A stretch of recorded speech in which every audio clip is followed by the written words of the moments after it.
itself, and takes not but from itself.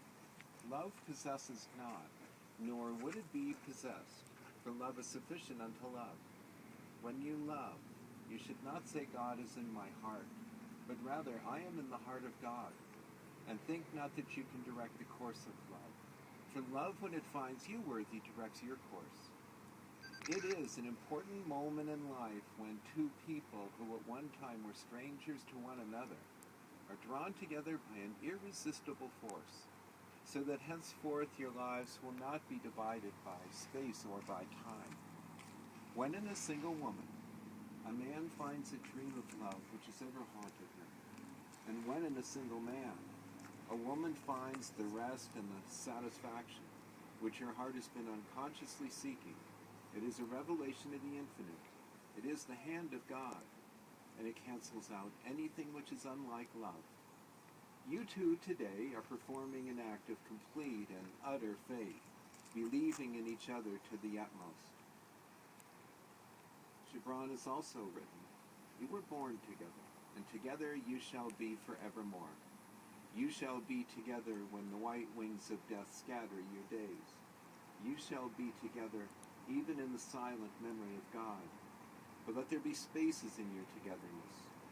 Let the winds of the heavens dance between you. Love one another, but make not a bond of love. Let it rather be a moving sea between the shores of your souls. Fill each other's cup, but drink not from one cup. Give one another a few bread, but eat not from the same loaf.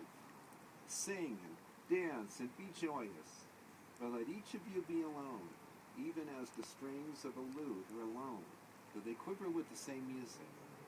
And give your hearts, but not into each other's keeping, for only the hand of life can contain your hearts. And stand together, yet not too near together, for the oak and the cypress grow not in each other's shadow. If you wish this new union of yours to be blessed with a lasting beauty, always cherish and nourish the visions you now hold within your hearts for one another. You must never forget or deny in what you see in each other today." I should like at this time to speak of some of the things that all of us here wish for the both of you. First of all, we wish for you a love that simply makes you both better people, that continues to give you a joy and a zest for living, and gives you the energy to face the responsibilities of life.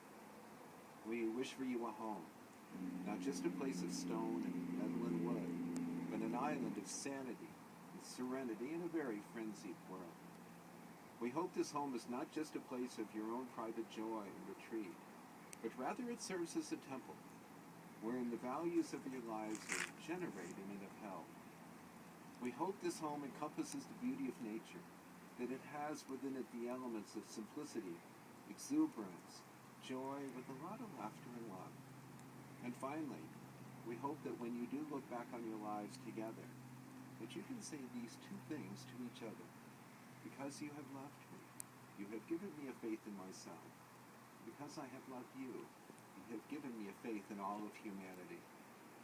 Would you please turn and face one another now and join both hands?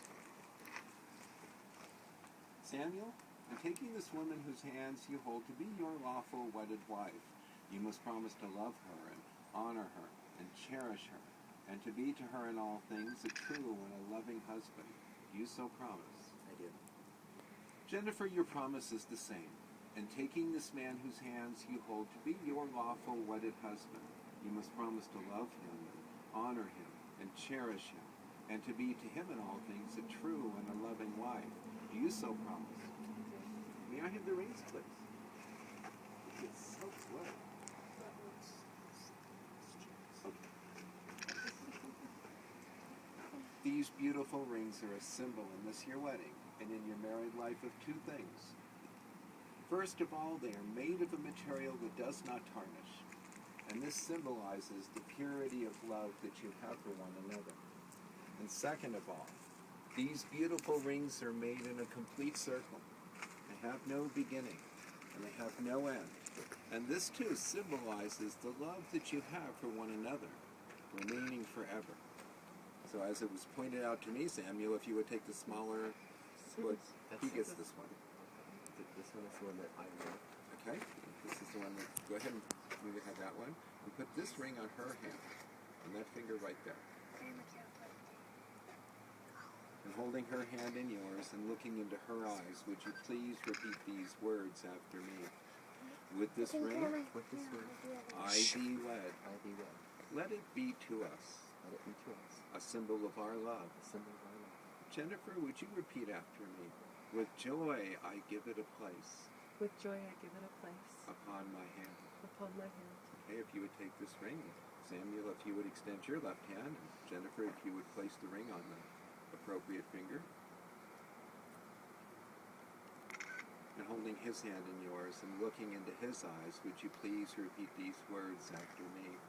With this ring, With this ring I seal my promise I seal my promise to be your faithful and loving wife, to be your faithful and loving wife, as God is my witness. as God is my witness. Would you all join with me in a moment of prayer? Infinite Father, bless these two that stand before us today as they have committed their love and their lives to one another. Be with them in their thoughts, their words, and their deeds. Bless their lives with health, with happiness, with peace and prosperity. Amen. Amen. In closing, I'd like to recite for you an American Indian wedding blessing that was used by the original inhabitants of Lake Tahoe, the Washoe Paiute Indians. And interestingly enough, that all of this area up to Cave Rock was considered a very sacred place for them. Now you will feel no rain, for each of you will be sheltered for the other. Now you will feel no cold, for each of you will be warmth for the other. Now there is no more loneliness, for you are two persons with one life before you. Go now to your dwelling place, and may your days be long and good upon this earth. Treat yourselves and each other with respect, and remind yourselves often of what brought you together. Give the highest priority to tenderness and gentleness and kindness that your connection deserves. When fear or difficulty assail your relationship, as they threaten all relationships at one time or another, remember to focus on what is right between you, not only on the part that appears to be wrong. In this way, you can ride out the storms when clouds hide the face of the sun in your lives, remembering that even if you lose sight of it for a moment, the sun is still there. And if each of you will take responsibility for the quality of your lives together, it will be marked by abundance and delight. Sweetie, can I add the roses? You can keep one and I'll take two. It is now my very sacred privilege to be the first to address you as husband and wife, who of course you are, and to present to you your very first gift as a married couple. So Samuel, if you would take one. Jennifer, if you would take one. In the language of flowers, a red rose is the symbol of love, and my gift to you is the gift of love. Will you please exchange your red roses? In exchanging your roses, you have given to each other your first gift as husband and wife, which is the gift of love. It is my hope that wherever you make your home, there be an especially appointed place for it, for red roses, and that on each succeeding anniversary of this holy occasion, you celebrate it, at least in part, by each of you bringing to the appointed place a red rose as a restatement of love and as a commitment to the holy vows which you have made here before God and these witnesses. And now it is my very great privilege, by the powers vested in me by the state of Nevada, but more importantly by the power of your own love, to very proudly pronounce you husband and wife. And Samuel, you may kiss your wife.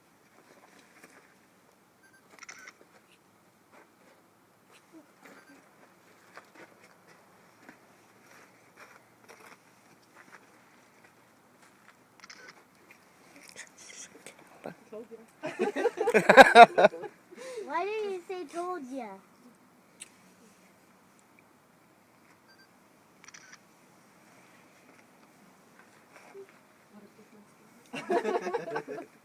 Congratulations. What a big mess up. Congratulations. Come and greet them, and then we can do pictures. Okay, what do you want to do with turning this off? It's rain, I swear.